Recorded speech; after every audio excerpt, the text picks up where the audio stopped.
nose.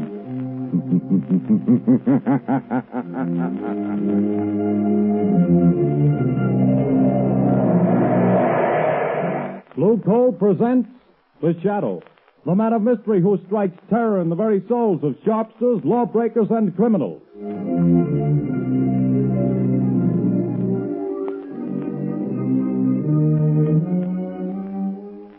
Friends, there's no longer any need for you to rely on guesswork when it comes to buying fuel. Now you can get the best fuel for home use, and know it at a glance, too. For Blue Coal, the finest of Pennsylvania hard coal, is colored a harmless blue at the mines for your protection, so that you can identify it instantly. To be sure that the fuel you buy is the safe, healthy, economical fuel, get America's finest anthracite. Ask for Blue Coal by name. Order your supply tomorrow.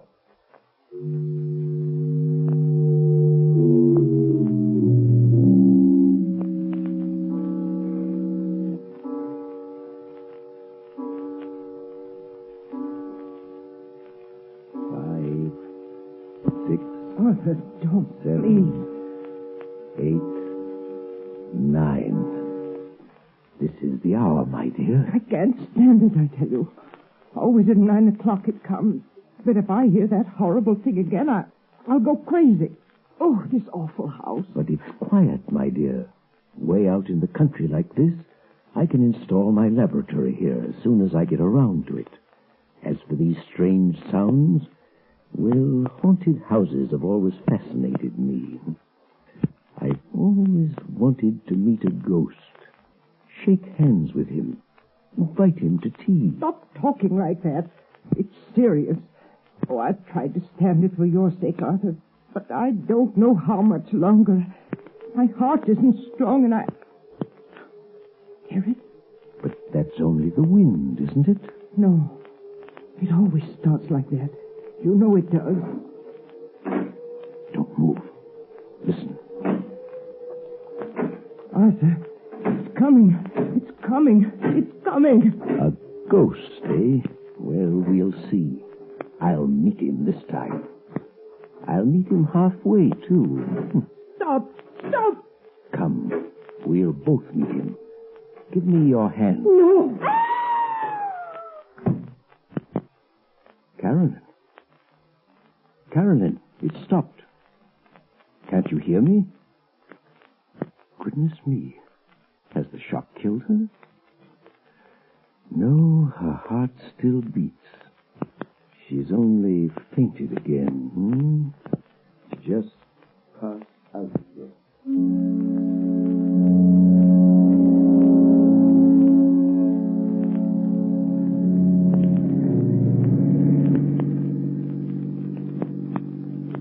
Turn the next corner, Lamont. It's that big house set on the hill. May I ask, Margot, the reason for this late call on Carolyn Sneed? Well, I'd like to know what's the matter with the poor woman.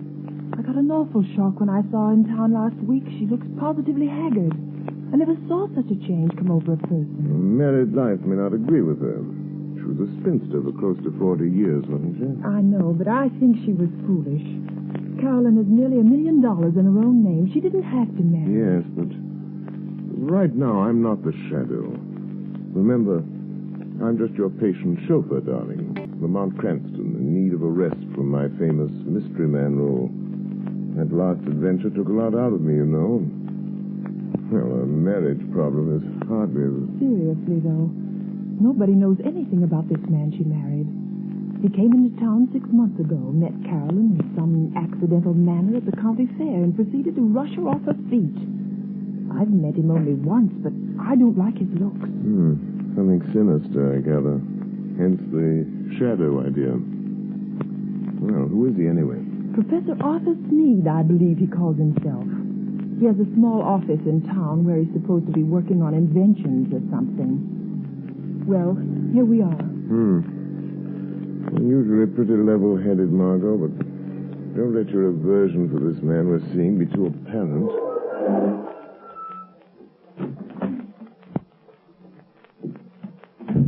Dreary place, isn't it? I don't see any bell. I guess you're supposed to use the knocker. Here he comes. Well, who is... Oh, it's you, Miss Lane. Yes. Good evening, Professor Sneed. I hope we aren't too late. Too late? Too late for what? Why, I phoned Carolyn that we'd drop in just to say hello. Well, she didn't tell me. Carolyn isn't feeling well at the moment. I'm sorry. Good night. Oh, but please, I only want to see her for a moment. That is, unless it's something really serious. Well, it isn't as serious as she pretends to think it is, but, well, come in. Thank you. This is my friend Lamont Cranston. Come in. I'm very happy to see Mr. Cranston. I've heard a lot about him. How do you do? You say Carolyn is ill? She didn't mention it when I came on suddenly. She's been in a nervous condition lately, but it's mostly imaginary. I made her go to bed. Well, would it be all right if I saw her? I suppose so.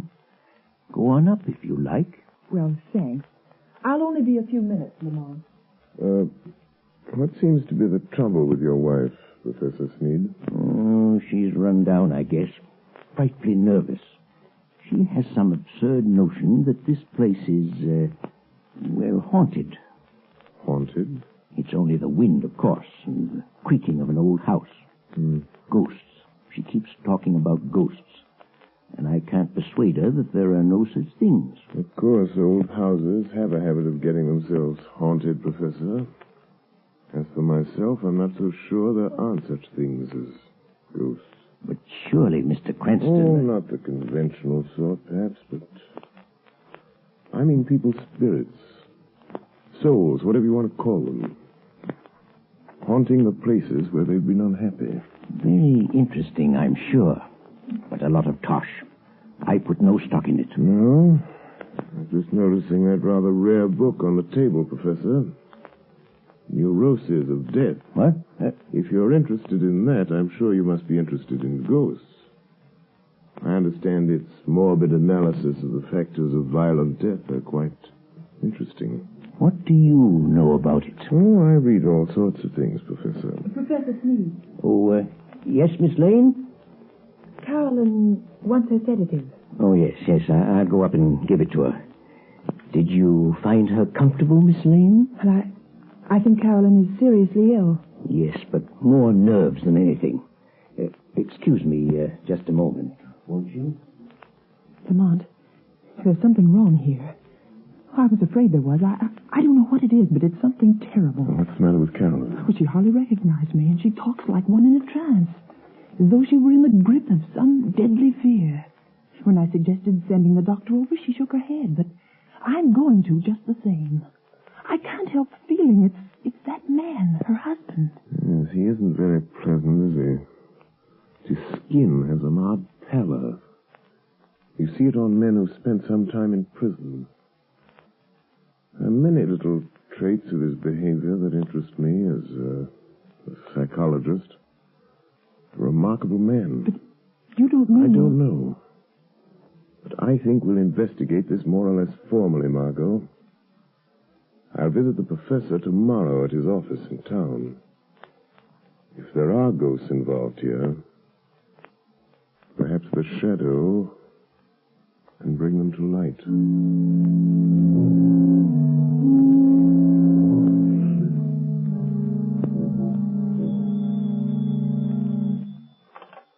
Hello?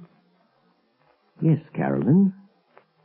Well, don't worry, my dear. I'll leave the office here at 5, and I'll be home before 6. Yes, I understand. Goodbye, dear. Well, who is it? Is that you, Miss White? Who's opening that door? Don't get up, Professor. I'll close it after me. What? I thought I might find you in. Who said that? Who are you? Your conscience speaking, Professor. Or have you a conscience? I'll show you what I've got. Don't excite yourself. I'm only a voice. A voice they call... Professor, have you ever heard of the shadow? The shadow? Yes. You seem to have heard of me. What do you want? I've come to warn you, Sneed. Warn me? Warn me about what? I know what you're doing. What? And I know how it's going to end. The end is death. Death? I have something here I'll toss in your lap. There. Do you hear it? Why, you... Get out of here, I tell you. See it? Look. It's half of a playing card. The ace of spades. When you find the other half, that will be the end. Get out and leave me alone. All right, Sneed, I'll go, but don't forget. The shadow knows.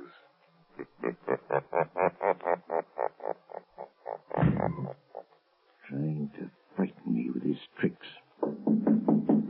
Oh, coming back, are you? Oh, it's you, Miss White. There are two gentlemen here to see you, Professor Sneed. Two gentlemen? Well, I'm not expecting... I guess you may remember us, Professor Sneed. Spike. Your old friends, Spike Collins and Mr. Wilson here. Yes, of course. Please take those circulars on your desk, Miss White, and mail them at the post office right away. Yes, sir. Lock that door, right? Okay. And what are you staring at, Sneed? We ain't ghosts. I thought you two were doing a stretch at Leavenworth. Yeah, we were. But we framed a getaway. And now we come to see an old pal. Well, now listen, Spike. I'd help you if I could. Nuts. We've been watching you, and we know your game. We ain't got no time to stall. This old dame you married has got plenty I of... don't know what you're driving at. Well, you'll know if we squawk about that dame you married out in Idaho that croaked without anybody knowing what was the matter with her. Cards on the table, Sneed. Has this one signed our money over to you? Yes.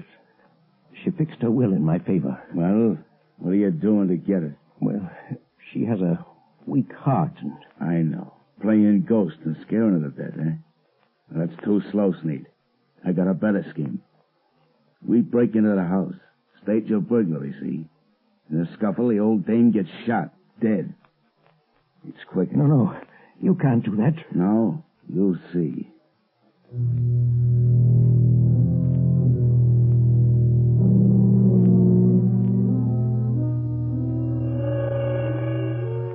Spike Collins. Spike Collins. Wake up. Spike Collins. What? Who's that? Just a voice, Collins. The voice of your own thoughts, coming to warn you. No one but you can hear me. Your friend's need is going to double-cross you tonight. Sneed is going to double-cross you. It's your move. Be there to prevent him. Be there in time. 6 o'clock. Be there.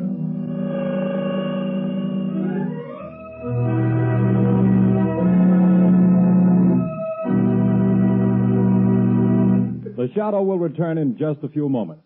While we're waiting, ladies and gentlemen, I want to tell you about the ever-increasing popularity of Blue Coal, America's finest anthracite. Blue Coal is winning new friends every day among New England housewives. They not only like the superior heat of Blue Coal, but they find that it simplifies housekeeping. This is because Blue Coal is so clean. It burns completely and does not send any particles of unburned carbon through the house to be deposited on furniture or woodwork. The drudgery of daily cleaning is reduced to a minimum with this clean fuel. Blue Coal is the largest single brand of solid fuel prepared especially for home use.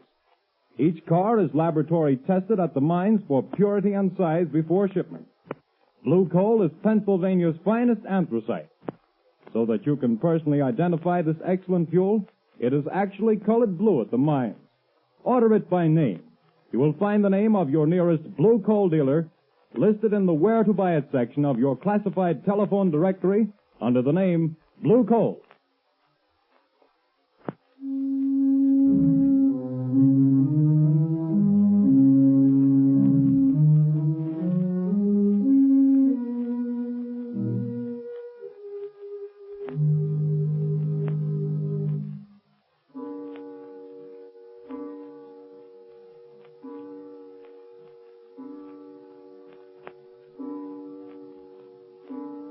Are you comfortable in that chair, Carolyn? Yes, thank you, Margaret, dear.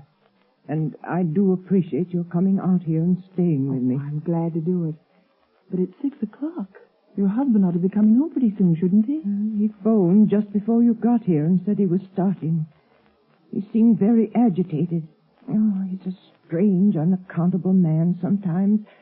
There are things about him I don't seem to understand. Yes, I know, dear. He has the car, I suppose? Yes, he's driving. He's probably on his way now. I've got to think. I've got to think of something. I know. We leave town.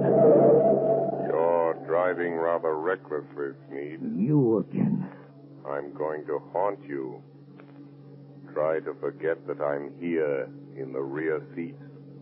If it annoys you. No, don't look under the seat. If I could only see you, get my hands on you, I'd show you how much it annoys me. Shut up. I'm the voice of your conscience, Sneed. Perhaps you have a conscience. After all, I could choke that voice down your throat without any trouble to my conscience. if you only had the power of second sight, you could see me. That's an invaluable gift, Sneed. Being able to see things that other men can't. Some people call it mental telepathy. Some by other names. Remember, I can see the pictures you make in your mind. I told you about that.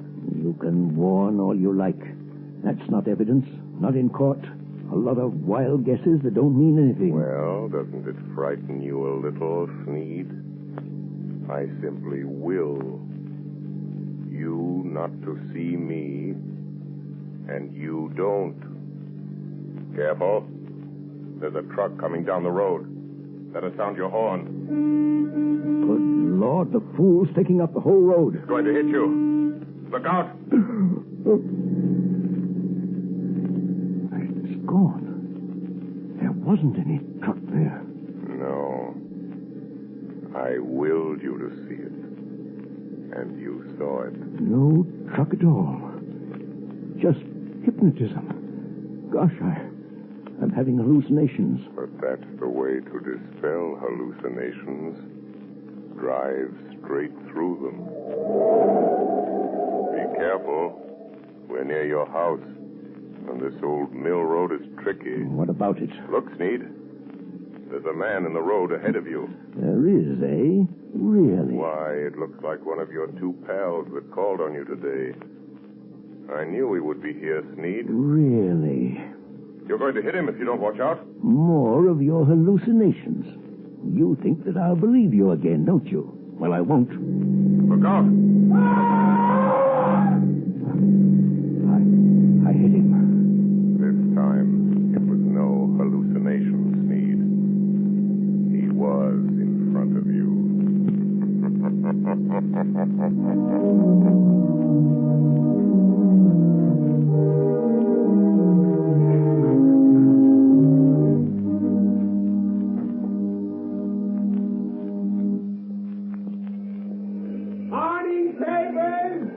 Morning papers! Ex-convict Spike Cullen found dead last night on the old mill road. Spike Cullen, wanted by the police, found dead. Here, son. I'll take one. Here you are, sir. What's it all about, Lamont? Found dead on Old Mill Road. But that's out of the Sneed's place. Yes, I believe it is. Notorious criminal struck by automobile and killed. He was certainly struck by an automobile. I wonder if Sneed knew anything about it. He acted very strange when he got home last night. Strange? What way? Well, he was pale and shaky, and he hardly seemed to know I was there. He told Carolyn that he'd had a message from out of town, and they'd have to pack and leave. Oh, did he say when? Well, they thought they could get their trunks and things ready by this afternoon sometime. You're not going to let Carolyn go with him, Lamont? Not if I can help it. Let's see. A little after 9. I imagine Commissioner Weston is rather startled by the morning's news. I think I'll have a word with Commissioner Weston.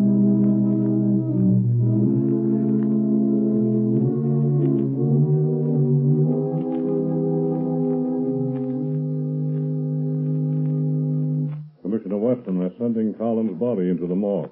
You went out there this morning and checked all details, Captain? Yes, sir, I did. And whoever hit him certainly smashed him up good. His face was all out of shape and couldn't recognize him.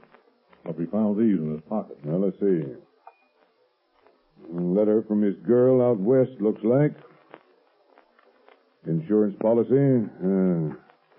Library card of Leavenworth Penitentiary. And this ring, sir, that Collins always wore, with the figure 8 on it. Oh, yes.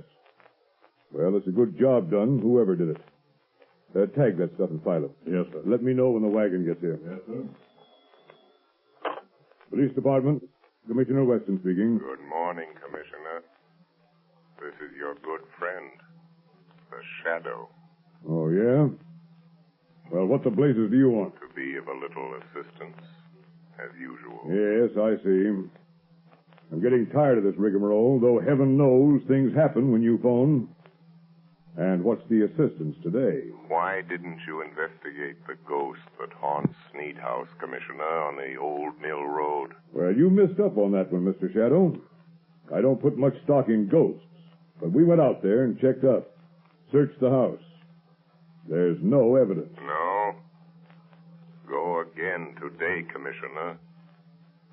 And this time, I think you'll get your evidence.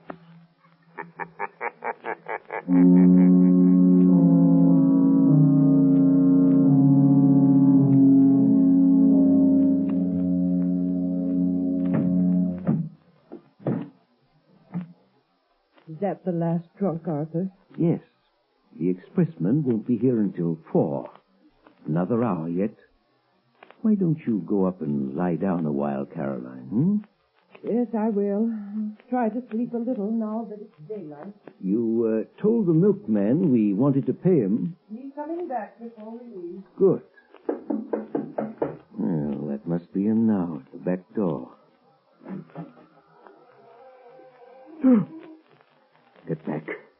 Get back. What's the matter, Sneed? Think you're seeing a ghost? Stop. Don't come near me. Nuts. Snap out of it, will you? This is me, Spike Collins. You? Alive? It wasn't me you hit with your car last night on that back road. Well, I guess you wish it had been, huh? Who was it then? It was Rat Wilson. Fool got half pickled trying to get up his nerve for the job. Staggered out on the road before I could stop him, and wham!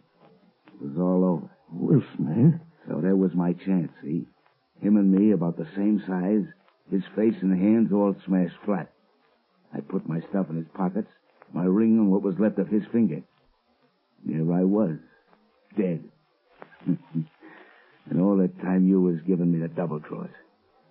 And maybe I am a ghost, but I can still deal with you, Sneed. Who is it, Arthur? Just a minute, Carolyn. Now listen, Spike. There's only one way to see this thing through. You and I have got to stick together. The Shadow is after us both. We've got to get out together, away from this Shadow. Don't kid me anymore about the Shadow.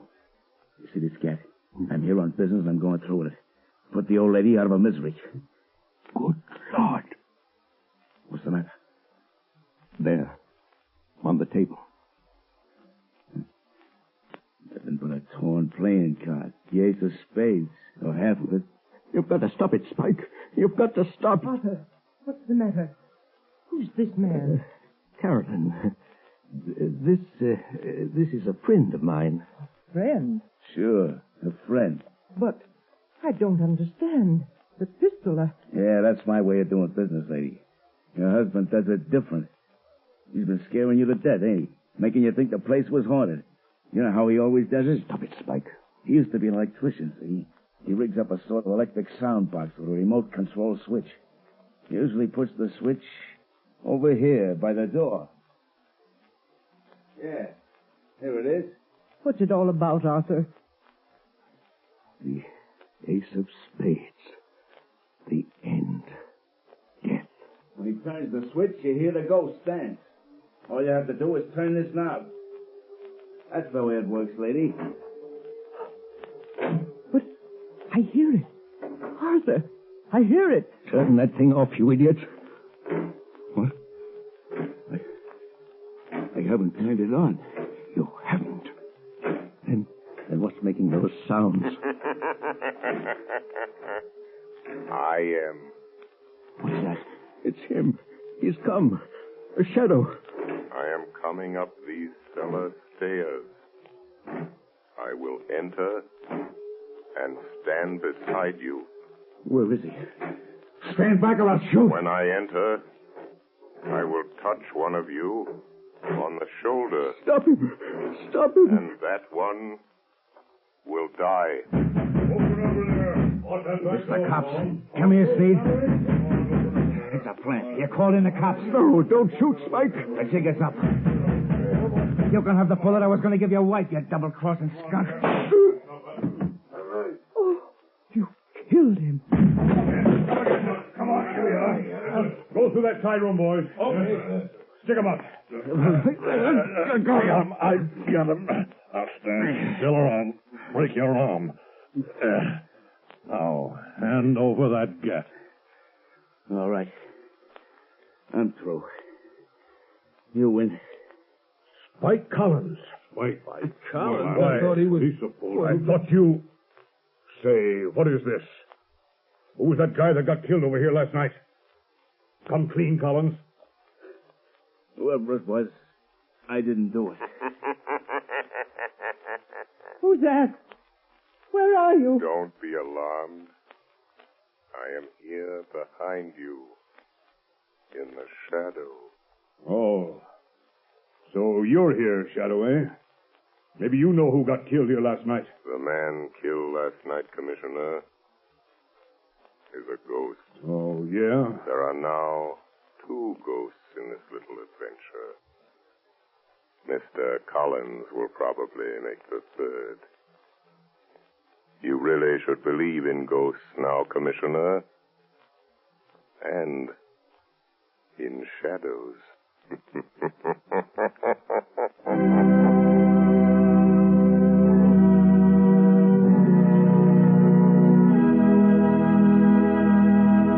And now, before today's adventure with the Shadow comes to a close, John Barclay, Blue Coal's own heating expert, is here to give us another of his practical talks on automatic heating. Ladies and gentlemen, Mr. Barclay. Good evening, friends. In former Sunday night talks of mine, I've shown you the importance of having the temperature of the home properly controlled with a Blue Coal automatic heat regulator. That is, in terms of health and convenience. Now, tonight, I'm going to give a third important reason for automatic heating: economy. Most authorities will tell you that the proper degree of heat in the home is 70 degrees. Naturally, you can't by hand keep your fire from giving off more than 70 degrees of heat, but the Blue Coal automatic heat regulator can and does. But here's how that saves you actual fuel dollars. Heating engineers have discovered that for every degree you raise the temperature above the desired 70 degrees, your fuel goes up in cost 1.5%. So you see, friends, by automatically shutting off that heat, that extra, wasteful, unhealthy heat regulator automatically saves on fuel costs. Why not investigate this Blue Coal heat regulator further? Ask your local Blue Coal dealer to give you a demonstration. The cost is only $18.95 plus a small charge for installation. You'll find it well worth every cent of that and more. Moreover, if you have any heating problems, discuss these also with your Blue Coal dealer. He is the best informed heating authority in your community, and assisted by his John Barclay trained serviceman, can, I'm sure, help you save money and have a more comfortable home this winter. This service is free. It costs you nothing. Thank you.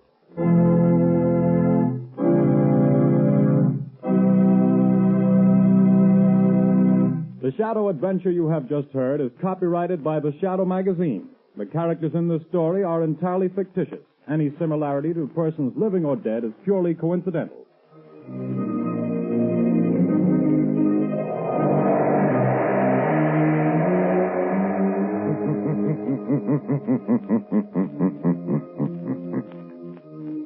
The weed of crime bears bitter fruit. Crime does not pay. The shadow knows.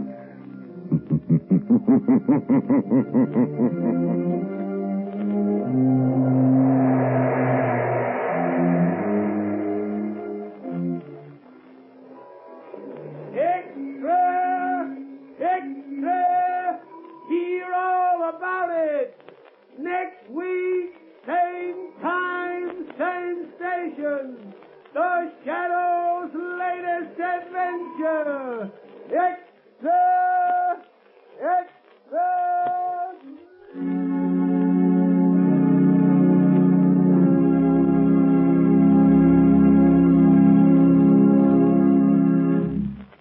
Your announcer, Arthur Whiteside.